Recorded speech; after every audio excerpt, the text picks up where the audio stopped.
हरियाणा प्रदेश के बिजली और कारागार मंत्री, जेल मंत्री, किसको रिहा कर दिया? गुरमीत राम रहीम को। लोगों ने पूछा जी इसको कैसे आपने पैरोल दे दी 42 दिन की? बोला बहुत बड़ा बढ़िया आचरण है जेल में। मतलब जेल में भी उससे वही काम करने की छूट है तो उसने पहले कहा। रेपिस्ट आदमी जिसने लड़की के साथ बलात्कार किया, लड़की मार दी गई, 2 लड़कियां मारी उसने, सजा है उसको कई केसों में।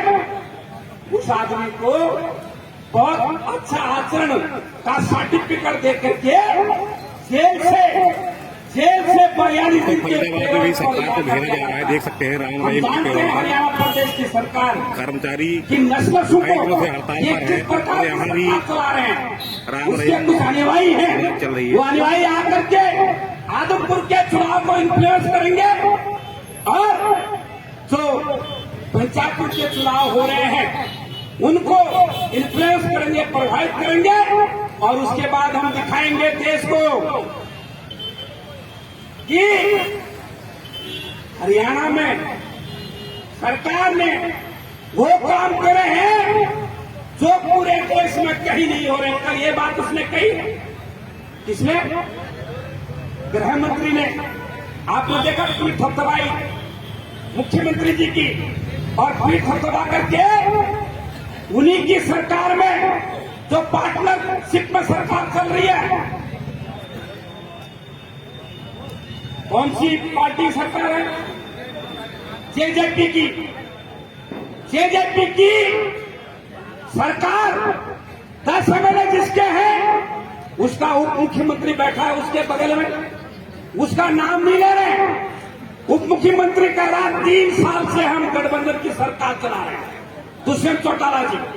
और देश के गृह मंत्री जी कह रहे हैं हम पीछे 54 साल में जो विकास नहीं हुआ हरियाणा में वो 8 साल में हो गया, वो 8 साल में हो गया।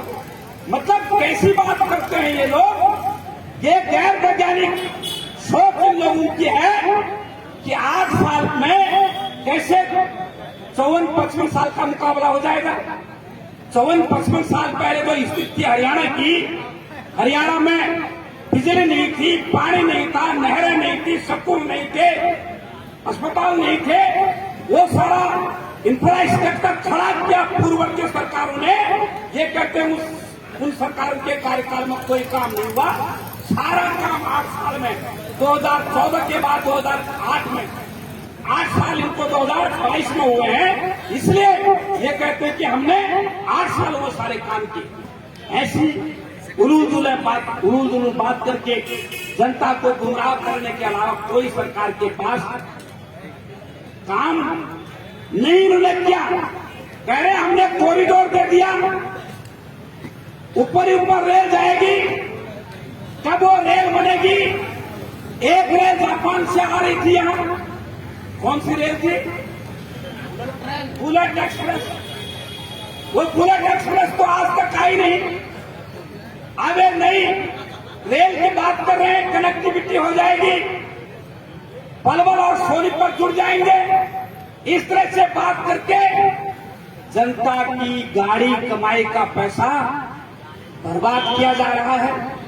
टैक्सों में बड़े लोगों को छूट। फर्ज करो मेरा कोई कारखाना है, मैंने अपने कारखाने में मजदूरों की मजदूरी मार करके मुनाफा कमा करके ESIPF का पैसा जमा नहीं करके टैक्सों में सरकार को धोखा दे करके ये कह दिया कि जी मैंने तो बहुत काम किया लेकिन एक कारखाना चला नहीं, अब मेरे को एक कारखाना चलाने की हिम्मत नहीं है, मुझे टैक्सों में माफ कर दिया जाए। इस तरह से देश के करोड़ों लोगों के पैसे को उसमें बड़े लोगों को टैक्स में छूट दे करके गरीबों के साथ बहुत बड़ा धोखा भारतीय जनता पार्टी की सरकार कर रही है। हम ये कहना चाहते हैं हरियाणा प्रदेश की सरकार से, आज नगर पालिका का कर्मचारी जो इस मांग को लेकर के लड़ रहा है, जब काम सफाई है तो वह उस काम को करने वाला कर्मचारी अस्थायी क्यों है, खर्चा क्यों है, उसको रेगुलर क्यों नहीं किया जाता? रेगुलर करने के